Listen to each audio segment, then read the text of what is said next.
క్రీస్తునందు ప్రియమైన శుభోచనం దేవుని ప్రియులకు యేసుక్రీస్తు ప్రభువారి శ్రేష్టమైన శక్తిగల నామమున ఈ ఉదయకాల శుభాలు అందిస్తున్నా. సియోనులో నుండి నా తండ్రి మిమ్మల్ని ఆశీర్వదించును గాక. ఎలా ఉన్నారు? లేవగానే ప్రభుని స్తుతిస్తూ లేస్తున్నారా? యేసయ్య ఇచ్చిన అవకాశాన్ని బట్టి ఆయన కొనియాడుతూ లేస్తున్నారా? ఘనపరుస్తూ లేస్తున్నారా? యేసయ్య ఈరోజు మీ జీవితంలో అద్భుతములు చేయునుగాక, ఆశ్చర్య కార్యములు చేయునుగాక. ఈరోజు శుభవచనం కొరకు 112వ సంకీర్తనకు వచ్చామండి. దేవునికి స్తోత్రాలు. చాలా అద్భుతమైన కీర్తన ఇది. దావీదు రాసిన కీర్తన. శ్రేష్టమైన ఒక 4 విషయాలు ఈ కీర్తనలో పంచుకొని ప్రార్థన చేస్తాను. మొదటి వచనం చూడండి. యెహోవాను స్తుతించుడి, యెహోవా యందు భయభక్తులు గలవాడు, ఆయన ఆజ్ఞలను బట్టి అధికముగా ఆనందించువాడు ధన్యుడు. యెహోవా యందు భయభక్తులు గలవాడు. ఈరోజు శుభవచనం దేవుని యందు భయభక్తులు కలిగినవాడు.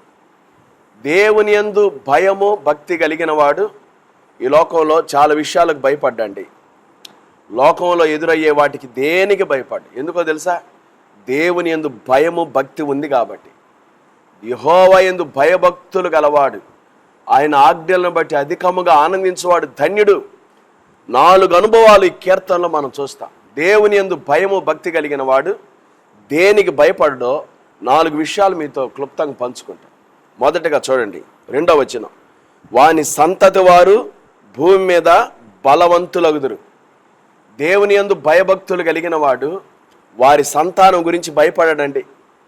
దావీదు 37వ కీర్తన 25వ వచనంలో రాస్తాడు, నేను చిన్నవాడనై ఇప్పుడు ముసలివాడనయ్యాను, అయినను నీతిమంతులు విడువబడుట గాని వారి సంతానము భిక్షమెత్తినట్టుగా నేను చూచి ఉండలేదన్నాడు.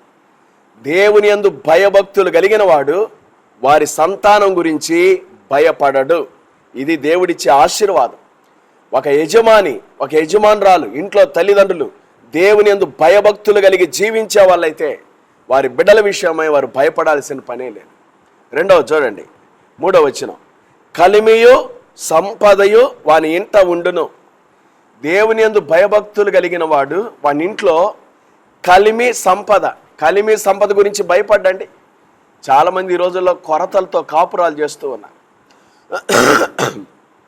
దేవుని యందు భయభక్తులు కలిగిన వాడు కలిమి గురించి సంపద గురించి భయపడ్డు. దేవుడే చూసుకుంటాడు కదండి. ఆయన అన్నాడు, యేసుక్రీస్తు యొక్క ఐశ్వర్యం చొప్పున మీ ప్రతి అవసరత తీరుస్తానన్నాడు. ఆయన ఉన్నాడు కాబట్టి కలిమి గురించి సంపద గురించి అటువంటి వాడు భయపడడు. ఎందుకో తెలుసా? దేవుడు ఆ ఇంట్లో సమృద్ధిని ఇస్తాడు. ఆ వ్యక్తి దేవుని యందు భయభక్తులు కలిగి జీవిస్తున్నాడు కాబట్టి, ఆ కుటుంబంలో యజమానురాలు దేవుని యందు భయభక్తులు కలిగి నడుచుకుంటున్నారు కాబట్టి దేవుడు ఆ ఇంట్లో ప్రతి అక్కర తీరుస్తాడు. కలిమి సంపద వారి ఇంట ఉంటుంది. 3వ మాట చూడండి. దేవుని యందు భయభక్తులు కలిగిన వాడు 7వ వచనం. వాని హృదయము యెహోవాను ఆశ్రయించి స్థిరముగా ఉండును, వాడు దుర్వార్తకు జడియడు. చూడండి ఈ రోజుల్లో ఎన్ని దుర్వార్తలో. పేపర్ తెరిస్తే మొన్నకే బస్సు యాక్సిడెంట్, నిన్న ఒక బస్సు యాక్సిడెంట్, టిప్పరు బస్సు ఢీ, కొన్ని 100 మంది చచ్చిపోతా ఉన్నారండి. ఏ ఫోన్లో ఏ వార్త వస్తుందో కూడా తెలియని దినాల్లో ఉన్నాం. మన సొంత వాళ్ళ దగ్గర నుంచి కూడా రాత్రి ఫోన్ మోగిందంటే వామ్మో ఈ ఫోన్లో ఏ వార్త ఉందో కదండి. దేవుని యందు భయభక్తులు కలిగిన వాడు దుర్వార్తకు భయపడడు. ఇది దేవుడిచ్చే రహస్యం. చాలామంది రాత్రులు ఫోన్ వచ్చిందంటే ఎంత భయమో, తెల్లవారుజామున ఫోన్ వచ్చిందంటే ఎంత భయమో. ఎవరికేమైందో, మా గృహాల్లో ఎవరికేమైందో, మాకు తెలిసిన వాళ్ళలో ఎవరికేమైందో. దేవుని యందు భయభక్తులు కలిగి నడిచేవాడు దుర్వార్తకు జడియాడు. ఈ రోజుల్లో మంచి వార్తలు ఎక్కడున్నాయండి? మంచి వార్త యేసయ్య వార్తే. అందుకని దీని పేరు సువార్త. యేసుక్రీస్తు ప్రభు వారి వార్తే సువార్త, మంచి వార్త. యేసు ప్రభు నా కొరకి లోకానికి వచ్చాడు, నా పాపం కొరకై సిలువలో మరణించాడు, సమాధి చేయబడ్డాడు, మరణాన్ని జయించి తిరిగి లేచాడు. ఈ వార్తేనండి శుభవార్త, సువార్త. ఈ లోకంలో వార్తలన్నీ దుర్వార్తలే, అన్ని మంచి వార్తలు కాదు. దేవుని యందు భయభక్తులు కలిగిన వాడు ఎట్టి దుర్వార్తకు జడియడు. ఆఖరి మాట చూడండి 8వ వచనం. వాని మనసు స్థిరముగా ఉండును, తన శత్రువుల విషయమైన తన కోరిక నెరవేరు వరకు వాడు భయపడడు. శత్రువులను గురించి కూడా భయపడు.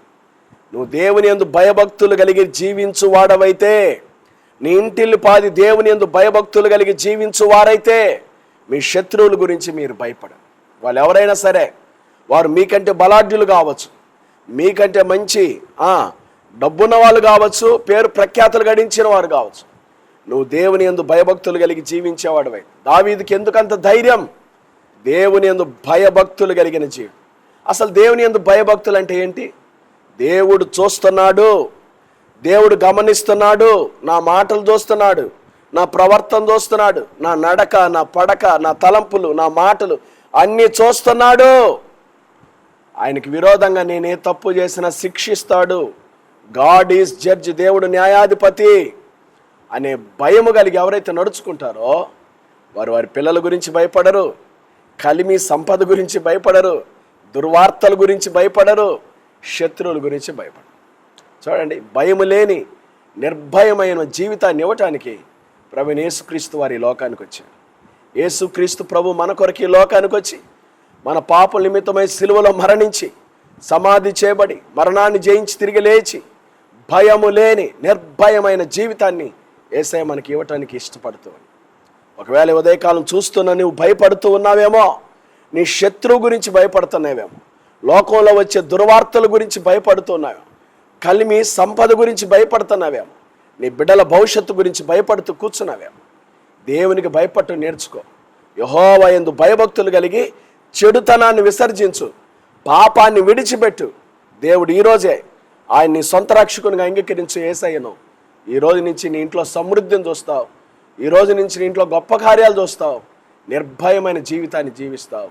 అట్టి కృప పరిశుద్ధాత్మ దేవుడు ఈ ఉదయకాలం మనందరికి దయచేయను గాక. ఆమేన్. ప్రార్థన చేసుకుందామండి. తలలు వంచండి. మహాపరిశుద్ధుడా, దయగల దేవా, ప్రేమస్వరూపి, నీకు స్తోత్రాలయ్యా. మమ్మల్ని ప్రేమించి మాకిచ్చిన మరొక నూతన దినమైన అవకాశాన్ని బట్టి స్తోత్రాలు. ఉదయం లేవగానే శుభోచనం ద్వారా మమ్మల్ని దర్శిస్తున్నందుకే స్తోత్రాలు. యెహోవా యందు భయభక్తులు కలిగిన వాడు ధన్యుడు. వాడు దేనికి భయపడడు. దేవునికి భయపడేవాడు తన సంతానం గురించి భయపడడు. దేవునికి భయపడేవాడు కలిమి సంపద గురించి భయపడడు. దేవునికి భయపడేవాడు దుర్వార్తకు భయపడడు. దేవునికి భయపడేవాడు శత్రువు గురించి భయపడ్డాని 4 అమూల్యమైన మాటలతో ఉదయకాలం మమ్మల్ని దర్శించినందుకే స్తోత్రాలు. విన్న వాక్యాన్ని దీవించండి, మా ఆత్మీయ జీవితాలకు ఆశీర్వాదకరంగా చేయండి. ఉదయకాలం నాయన చూస్తున్న బిడ్డలు మీరు దీవించండి. ఎవరైతే అనారోగ్యంతో ఉన్నారో నీ బిడ్డలు ముట్టి బాగు చేయండి. హాస్పిటల్ ఐసీయూలో ఉన్న రోగులను ముట్టి బాగు చేయండి. ఆదరణ, నెమ్మది లేని కుటుంబాలకు నెమ్మది దయచేయండి ప్రభా. చిన్న బిడ్డలు మొదలుకొని పెద్దవారు వరకు వారు వెళ్తున్న స్కూల్స్, ఆఫీసులు, కార్యకలాపాలు, రాకపోకలు మీ కృపాక్షేమాలు తోడుగా ఉంచండి అయ్యా. ఈరోజు పుట్టినరోజులు, వివాహ వార్షికోత్సవాలు, శుభకార్యాలు జరుపుకుని బిడ్డలు మిక్కిలి దీవించండి. వ్యాపారం చేస్తున్న వ్యాపారికులను దీవించండి. చేతుల కష్టార్జితం చేసుకుంటున్న బిడ్డలను దీవించండి. ఉద్యోగాలు చేసుకున్న వారిని దీవించండి. నిరుద్యోగులకు ఉద్యోగ భవిష్యత్తు దయచేయండి. ఏకాంగులను సంసారులుగా చేయండి. గర్భిణీ స్త్రీలకు సుఖమైన ప్రసవం దయచేయండి. గర్భం లేని తల్లులు ఎవరైతే ఉన్నారో యేసు నామములో వారి గర్భములు తెరవబడును గాక సహాయం దయచేయండి అయ్యా. ఆయా సమస్యలతో నలిగిపోతున్న కుటుంబాలకు సమాధానం దయచేయండి. ఈ దిన జీవిత యాత్రలో ఎదుర్కొనబోయే ప్రతి శోధన, కీడు, దుష్టుడు, అపాయం తప్పించి క్షేమాన్ని దయచేయండి. ప్రయాణం చేస్తున్న ప్రయాణికులందరికీ క్షేమం దయచేయండి. బస్సుల్లో వెళ్తున్నా, కాలి నడకను వెళ్తున్నా, ట్రైన్లో వెళ్తున్నా, విమానాల్లో వెళ్తున్నా, ఆటోల్లో వెళ్తున్నా, స్కూటర్ల మీద వెళ్తున్నా, నీ బిడ్డలకు మీకు క్షేమం దయచేయండి. ఒక్కొక్కరిని మీరు దీవించండి. ఎవరు ఈ అవసరతల్లో ప్రభా ఈ ఉదయకాలం లేవగానే ఈ శుభోచనం చూస్తూ ఉన్నారో వారి అక్కర్లు తీర్చి మిక్కిలి దీవించండి. సేవకులను దీవించండి, సంఘాలను దీవించండి. సేవకులకు మంచి ఆరోగ్యాలు దయచేయండి అయ్యా. చాలామంది సేవకులు ప్రభా అనారోగ్యంతో ఉన్నారు. యేసు నామములో వారికి స్వస్థత కలుగును గాక, నీ కృప కలుగును గాక. నీ బిడ్డలను తాకమని ప్రార్థన చేస్తున్నా. ఈ దినమంతట్లో తోడుగా ఉండండి. క్రైస్ట్ బ్లెస్సింగ్ చర్చ్ పరిచర్యలు దీవించమని యేసు నామమున ప్రార్థిస్తున్నాము తండ్రి, ఆమేన్. త్రియేక దేవుని ప్రేమ, కృపా, సమాధానములు ఈ ఉదయకాలం ఈ శుభోచనంలో పాల్గొన్న దేవుని ప్రియులందరికీ, సంఘాలన్నిటికీ, సేవకులకు, సార్వత్రిక సంఘానికి, సకల పరిశుద్ధులకు, సిబిసి పరిచర్యలకు, చిన్న బిడ్డలందరికీ, చదువుకుంటున్న బిడ్డలకు ఇప్పుడు ఎల్లప్పుడు ప్రభువు రాకడ పర్యంతము తోడయుండును గాక. ఆమేన్. God bless you.